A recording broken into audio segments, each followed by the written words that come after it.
Entonces, vamos a seguir antes de que se cortara la videollamada. Lo que les decía es que lo que a mí me hace ser social, pues es el seguir estas normas morales que impone la sociedad. ¿Uh? Esta parte donde, y que muchas normas morales no están en un escrito, ¿cierto? Hay muchas conductas que por los años hemos mantenido. Por ejemplo, en la Constitución yo no voy a encontrar, no le hables o no le levantes la voz a una persona mayor. Eso no va a venir, ¿no? Pero no está escrito en ningún lado, pero es una norma moral de la sociedad. Ajá, o sea, a mí me la enseñaron y entonces yo la respeto y no le voy a levantar la voz a una persona mayor. Y aquí tenemos un ejemplo de una norma moral que es la hora de llegada de una familia. Ajá. Entonces, cada hogar tiene su propia hora de llegada y fíjense cómo entonces estas normas morales pueden ir variando de acuerdo a donde me desarrollo. Por ejemplo, hablando de la hora de llegada, cuando salgo de fiesta, pues es una norma moral que yo tengo que seguir, pero depende de qué familia me tocó. Ajá. Por ejemplo, a lo mejor a mí me toca tener que llegar a la 1 de la mañana, pero a mi amiga le dejan hasta las 3, pero a mi amigo lo dejan hasta las 5. Entonces, cada uno vamos a ir siguiendo esas normas morales.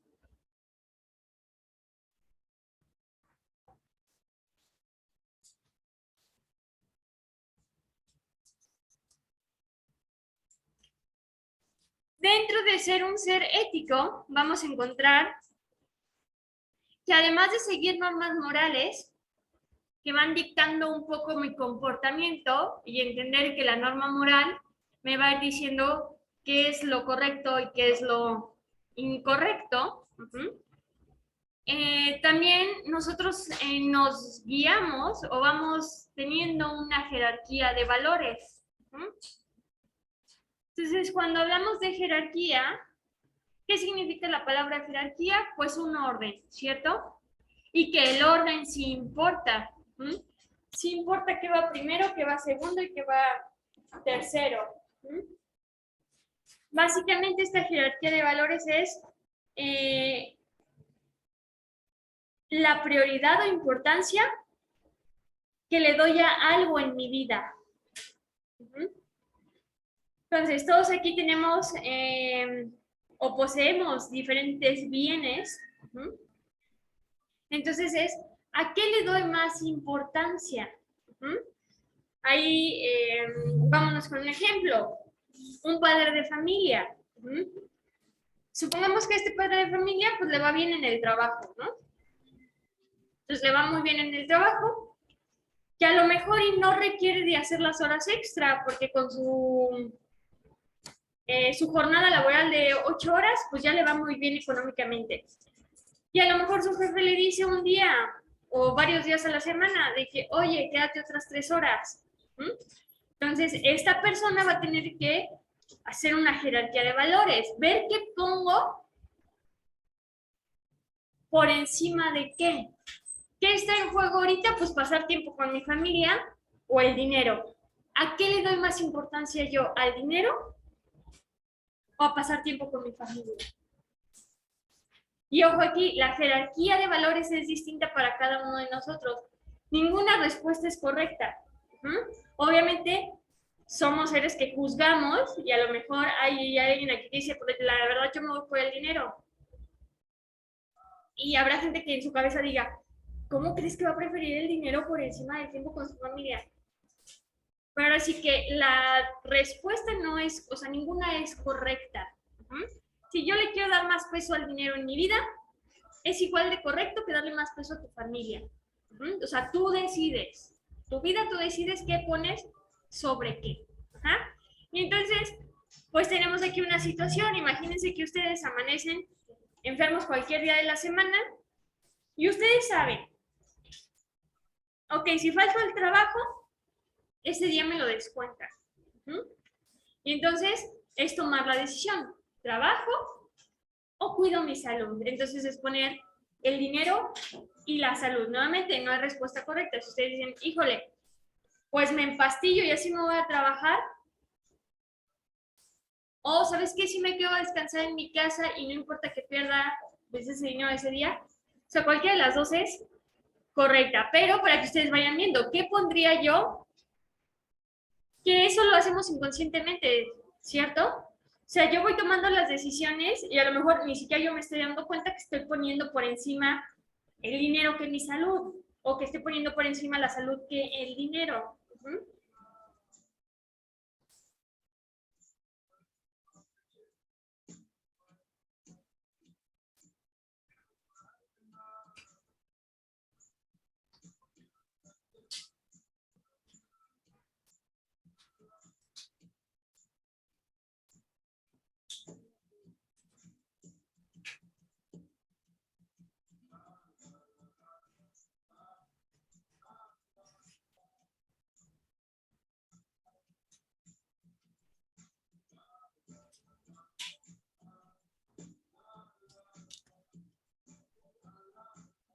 Y siguiendo un poquito con esto de ser seres éticos, pues nosotros actuamos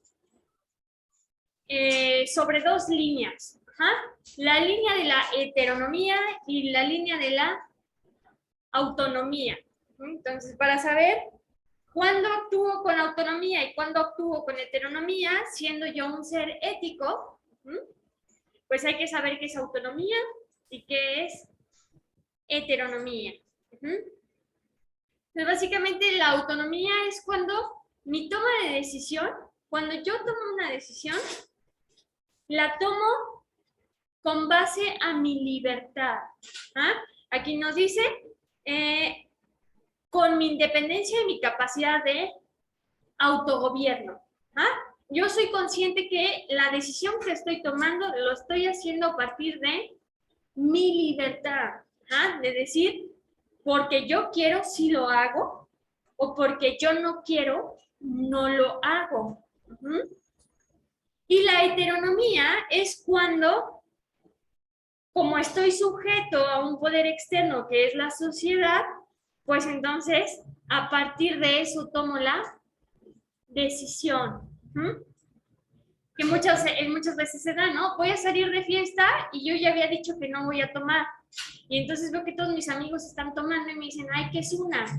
Y entonces a lo mejor no por decisión propia estás agarrando la cerveza, sino que te estás dejando llevar por el resto. Esa es la heteronomía. ¿Ja? Cuando las decisiones no las tomo por mí mismo, sino que me dejo llevar por todo lo que está alrededor.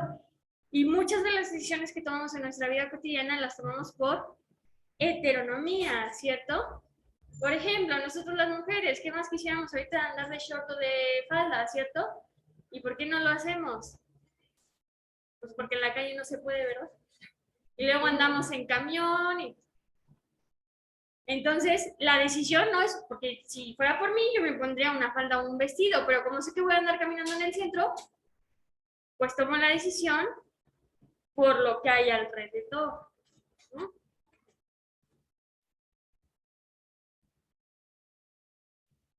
Entonces, eso es, ¿no? Cuando soy un ser ético, pues tengo de dos. Actuar con mi autonomía o con la heteronomía. Nuevamente, ninguna de las dos es incorrecta. Dependiendo de lo que se vaya a hacer. Cuando la decisión la tomas por tu libertad, por el decir yo, o sea, yo, porque yo quiero, digo que sí, o porque yo no quiero, digo que no. ¿Cuál sería la autonomía? Vamos a poner un caso, a lo mejor hay un niño o una niña que quiere con ustedes, ¿no? Y todos sus amigos les están, ándale, dile que sí, dile que sí, dile que sí, y a ti no te gusta. Tú dices, no, no quiero. Entonces, no te estás dejando llevar por la sociedad, sino que estás optando con tu libertad de decir, aunque todo el mundo me diga que sí, yo no quiero.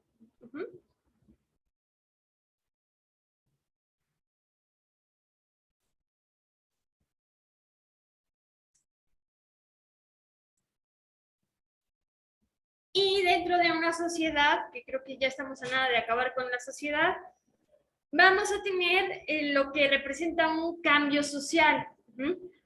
Esto quiere decir que las sociedades no se mantienen estáticas. Esto quiere decir, conforme va pasando el tiempo, no se mantienen igual, sino que al pasar del tiempo y por muchos factores, hoy en día uno de los factores más importantes que nos llevan a tener un cambio social es la ciencia y la tecnología.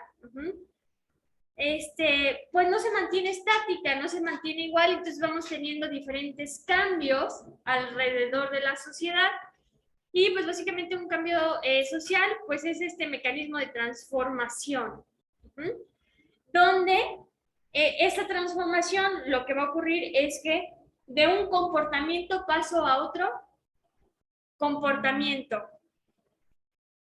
Y tenemos uno de los primeritos cambios sociales que fue nuestra manera de comunicarnos, ¿cierto? Entonces, el primero que marcó bastante fue el pasar de, si yo me quiero comunicar con alguien, sí o sí tengo que escribir una carta. Y pasamos a lo primerito que fue el correo electrónico. Entonces, yo tengo familia en Estados Unidos.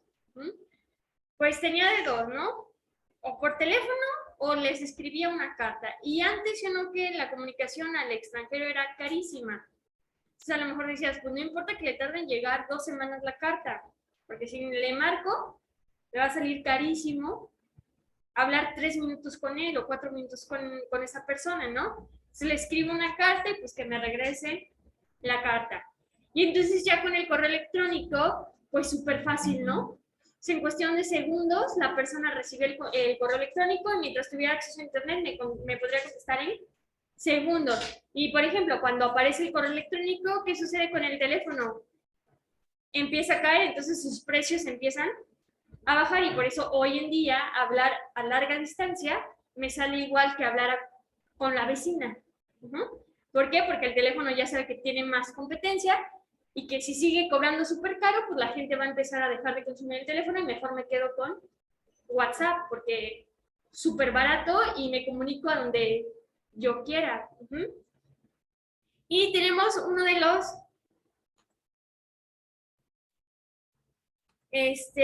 cambios sociales más actuales que pues de pasar de tener una conversación sin esta cosa, ahora no podemos. Ahora para todos lados tenemos que cargar el cubrebocas. Entonces, eso es un cambio de comportamiento, ¿cierto? De antes no utilizar el cubrebocas, ahora lo tenemos que utilizar para todo.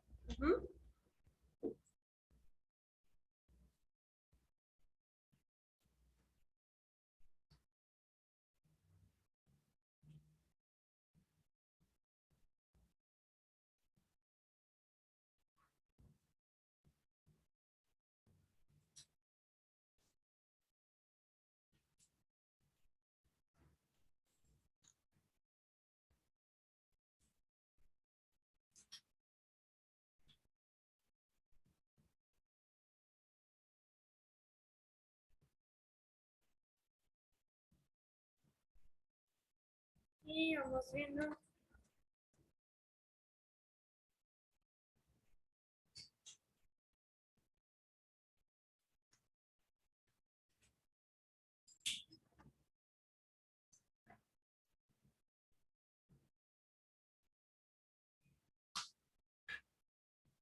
Y ya para poder entrar a algunas teorías sociales, mencionar algunos personajes y cómo es que interpretan a la sociedad y al individuo dentro de una sociedad, pues tenemos lo que vendrán siendo las instituciones políticas, que son estas organizaciones que tienen que ser fundamentales para el Estado.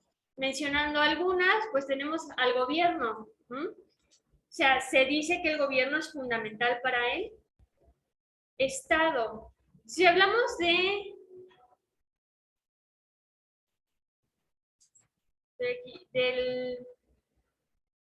la política mexicana.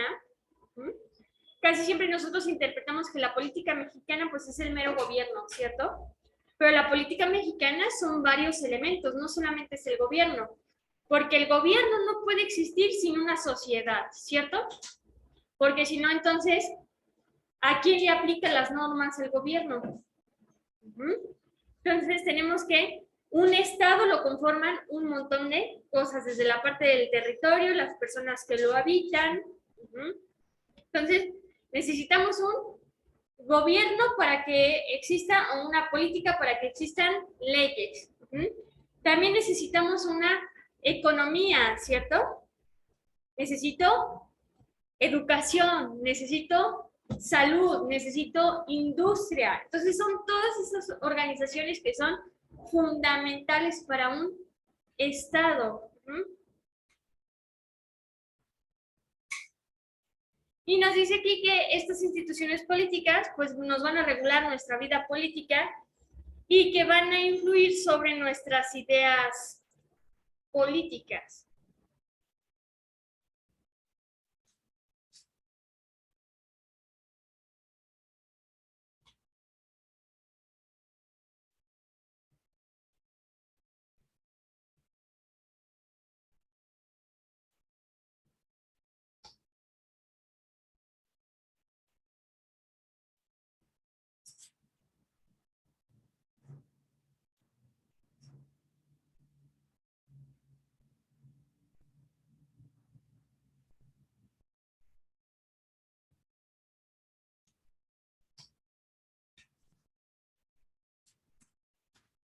Ahora sí, vámonos con las teorías sociales. Recuérdense, primero todas estas teorías sociales parten de la sociología. ¿Qué es la sociología? Pues es esa ciencia que se encarga del estudio de la sociedad. Entonces, desde la clase pasada habíamos mencionado que por mucho tiempo lo que hoy podemos llamar como ciencia social no era considerado una ciencia. Y que llegó este personaje que es Augusto Comte y que entonces él dijo, ¿sabes qué? Esto que estudia la sociedad y que estudia el individuo también puede seguir el método científico, que lo vimos la clase pasada.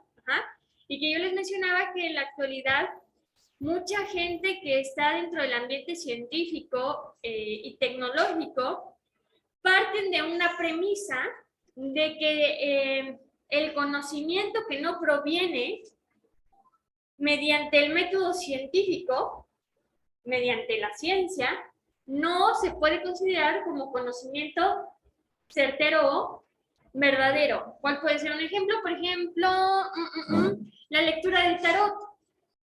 La lectura del tarot no parte de algo científico, ¿cierto? No hay un estudio científico que demuestre que cada que me sacan una carta realmente se me está leyendo algo o viendo algo de mi aspecto, de mi vida.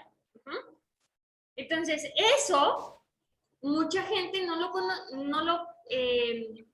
lo tomaría como un conocimiento verdadero. A lo que quiero llegar es que en su momento, hace muchos años, a estos personajes que se dedicaban al estudio de la sociedad y del individuo, les decían, lo que tú me dices no puede ser considerado conocimiento verdadero o una certeza porque no estás siguiendo el método científico.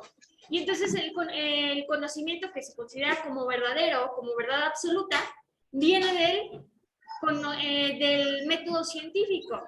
Y entonces lo que dice Augusto Comte es, espérate tantito, yo te voy a demostrar que sí se puede, que las ciencias sociales también pueden seguir al método científico y llegar a lo que tú consideras verdad absoluta. Entonces tenemos que es un autor francés que se le conoce como el padre de la sociología porque es el primero que utiliza el término sociología como el estudio de la sociedad y que vamos a ver su teoría social que se llama positivismo, que nos explica cómo se comporta el individuo Y bien importante considerar su teoría social, que parte de demostrar que la ciencia social puede estar dentro de las ciencias. ¿Ah? Es decir, la sociología puede ser una ciencia y puede seguir el método científico. Entonces se explica cómo el ser humano se comporta, o cómo es que alcanza, es decir, existe el método científico y todo lo que me rodea se explica, todos los fenómenos que yo observo los explico a partir de la ciencia.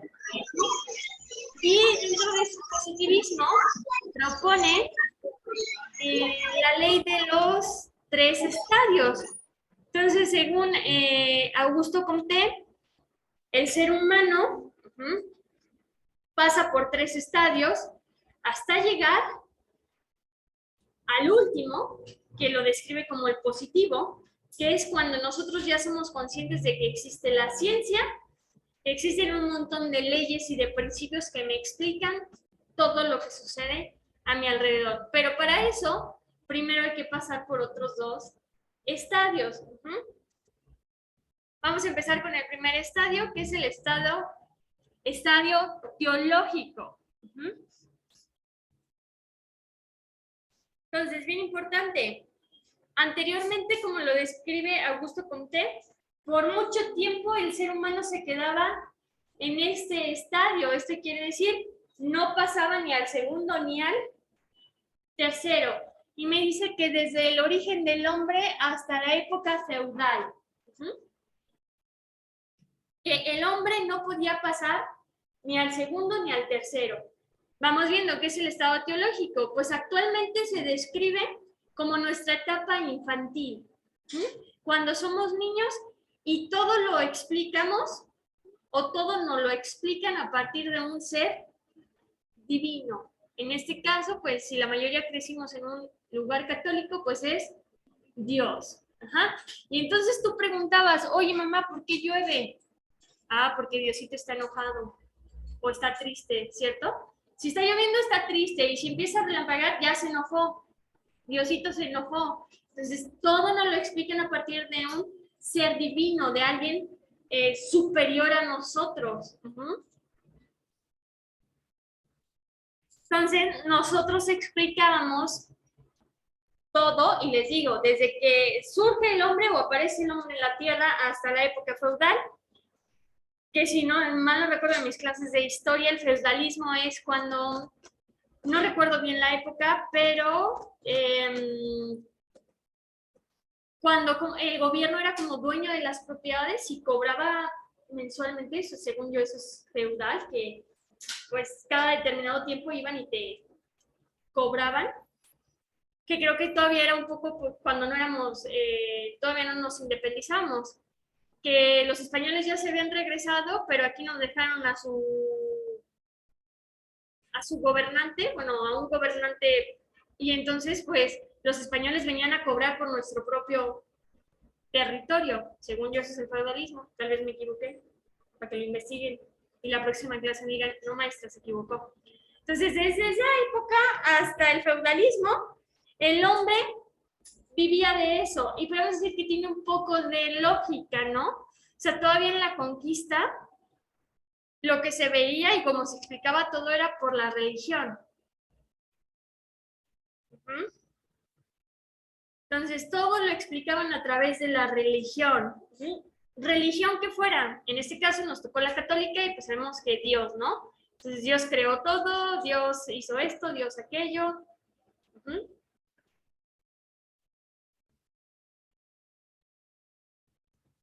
Y pues según esta teoría, todavía muchos pasamos por este estadio. Todavía muchos pasamos por este estadio que sería nuestra etapa infantil. ¿Qué sucede? Pues que empezamos a crecer. Entonces nosotros empezamos a crecer y pasamos al estadio metafísico, que equivale actualmente pues a nuestra adolescencia. Durante nuestra adolescencia estamos en este estadio. ¿Por qué? Porque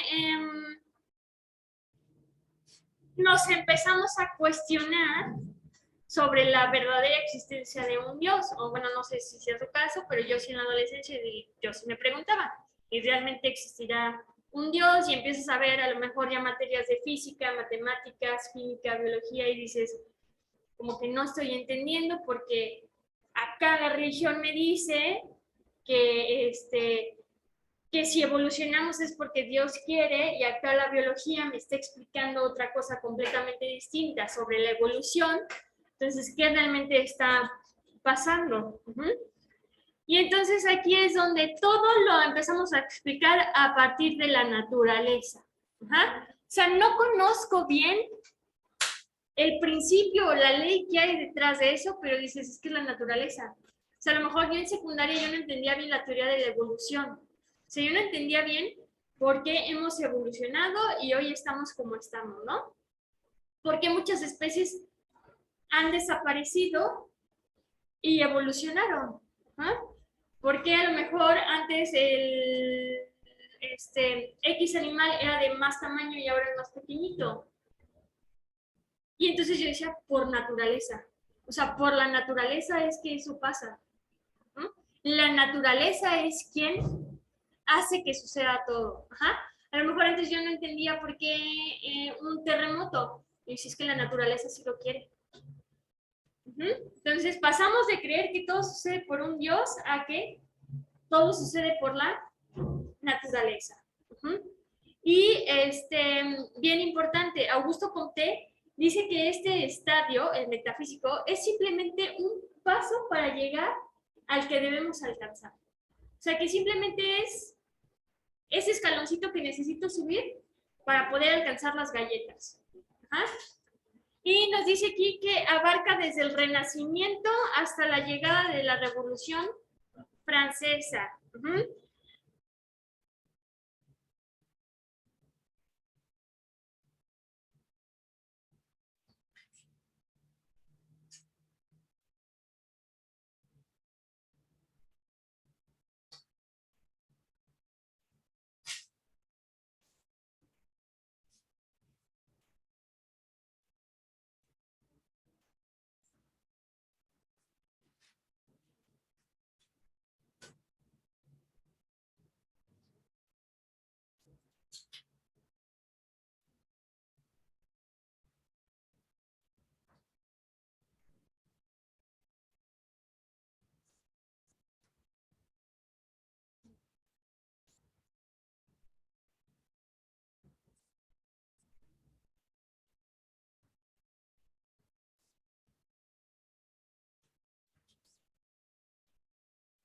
Y ahora sí nos vamos al último estadio, que es el que, pues, en teoría todos debemos alcanzar.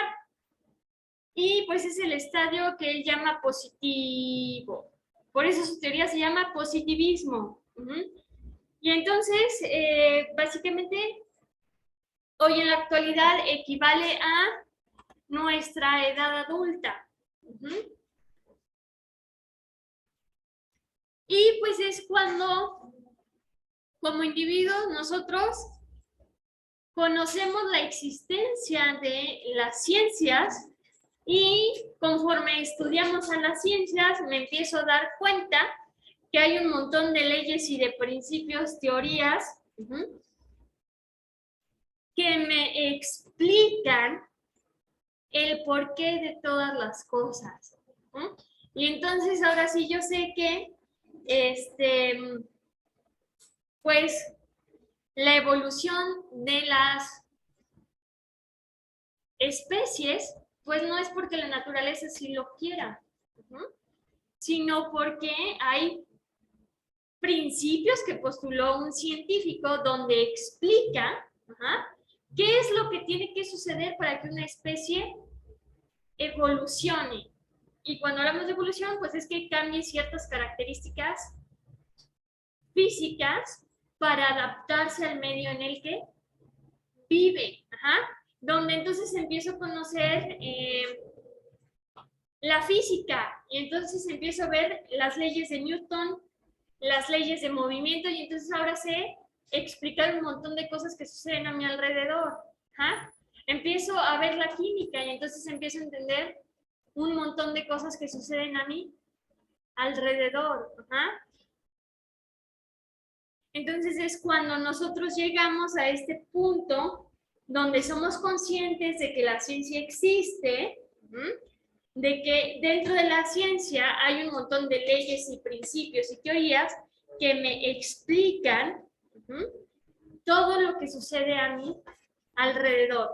Y entonces ahora entiendo por qué llueve, y no es porque Diosito esté triste, sino porque el agua tiene un ciclo, y la materia tiene 3 estados físicos y tiene que pasar de líquido a gaseoso, condensarse, luego hay demasiada condensación, que entonces vuelve a pasar de gaseoso a líquido. Entonces ya pasé de decir porque Diosito está enojado o porque es la naturaleza, tiene que llover, a decir, esto sucede, se llama el ciclo del agua y sucede de esta forma. Lo puedo explicar científicamente y que ya está comprobado. Y nos dice aquí que pues empieza desde el triunfo de la Revolución Francesa hasta nuestros días. Que vendría siendo cuando ya se le empieza a dar más peso a la parte de la ciencia. Antes teníamos que cualquier persona que se dedicara a la ciencia, pues era mal visto. Era mal visto porque, pues por mucho tiempo, ¿y cómo podíamos tener a la gente atrapada mediante la religión, cierto? Como los españoles nos tuvieron tanto tiempo ahí, pues mediante una religión. Entonces, en muchos casos se cuestiona la religión si es mera doctrina, ¿no? ¿Cómo se le dice? Pues sí, doctrinar a otras personas, más que meramente algo, pues, que sí exista, ¿no? Ahora sí que cada quien cree lo que quiera creer. Pero, pues mucho tiempo, la religión era quien tenía la última palabra. Y si la religión decía esto, entonces es esto. Y yo no me atreviera a decir lo contrario, porque entonces, ¿dónde terminaba yo? En la horca. Entonces tenemos muchos científicos que en esa época pues terminaron muertos por tratar de explicar lo que la religión decía, porque Dios así lo quiso, y ellos presentaban la parte. Entonces, con el triunfo de la Revolución Francesa, pues viene un poco la parte de la industrialización, donde empieza a tener más peso la ciencia. Entonces se empieza a ver más claro que existe un método científico y que a partir de ese método científico, a partir de la observación y de la experimentación, se llegan a resultados y se pueden explicar muchos fenómenos de los que suceden a nuestro alrededor. Entonces, eso es lo que nos propone Augusto Comte, que pasamos por estos 3 estadios, que nuestro objetivo es alcanzar el estadio positivo, el ser conscientes de que existen leyes generales que parten de la ciencia y que me van a explicar todo lo que hay a mi alrededor. Vámonos con la siguiente, que es el funcionalismo de Émile Durkheim.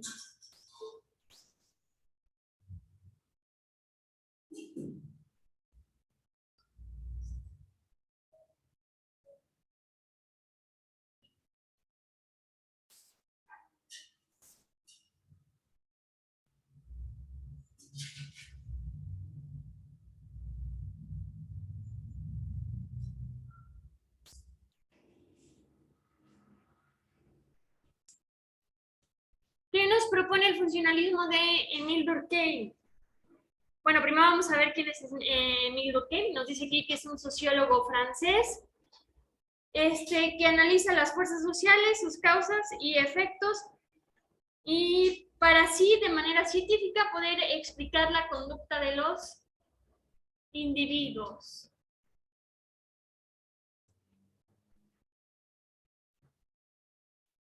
Entonces, lo que hace Émile Durkheim para poder incluir un poco la parte científica dentro de su teoría es que hace la comparativa del comportamiento de la sociedad con un organismo vivo.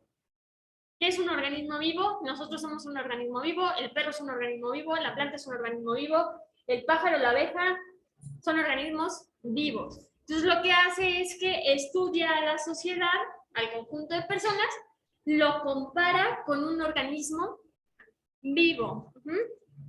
Entonces, primero que nada, Emil Durkheim nos menciona que, y vamos a ver que este pensamiento no es el único que lo tiene, sino también al siguiente personaje que estudiemos, también nos dice un poco lo mismo, que todo individuo tiene más importancia o más relevancia cuando pertenece a una sociedad.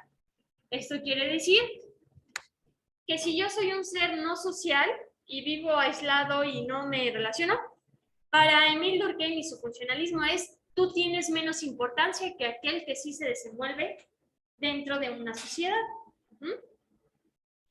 Y lo que les decía es que para entender este segundo párrafito que tengo aquí, les voy a poner la analogía o les voy a explicar la analogía que proponía Emil Durkheim. Lo que decía Emil Durkheim era de que, ok, tengo mi sociedad y tengo un organismo vivo.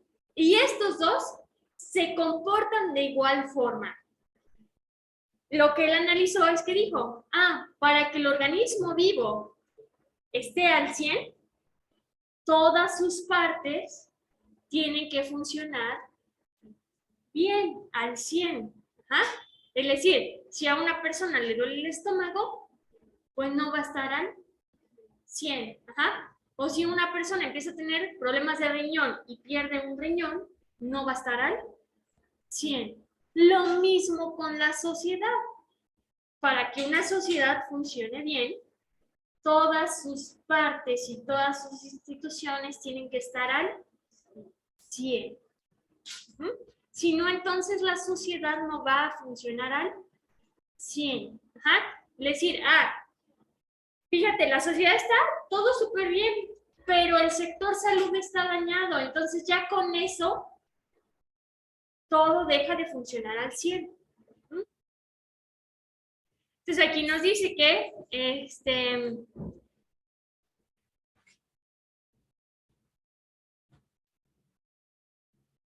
dice, la acción individual está bajo el contexto social. Eso quiere decir que el cómo yo me comporto como individuo está bajo el comportamiento de toda una sociedad, que lo hemos venido hablando, que aunque yo tengo mi libertad, tengo que ser consciente de que mucho de lo que yo decido o no decido hacer, lo hago por lo que hay a mi alrededor, no tanto porque yo quiera o no quiera. Y que nos dice, por lo que resaltan las funciones que se integran y hacen posible la continuidad del sistema social. Esto quiere decir que el hecho de que nosotros tomemos bastantes decisiones por lo que me rodea, hace que la sociedad funcione. Y si lo analizamos, pues sí tiene un poco de lógica, la parte de no matar. ¿Por qué lo hacemos muchas veces? Bueno, espero que todos lo hagamos por voluntad propia y no porque la sociedad les esté diciendo que tienen que matar. Pero hay muchas o hay pequeñas acciones que hay veces que tú quisieras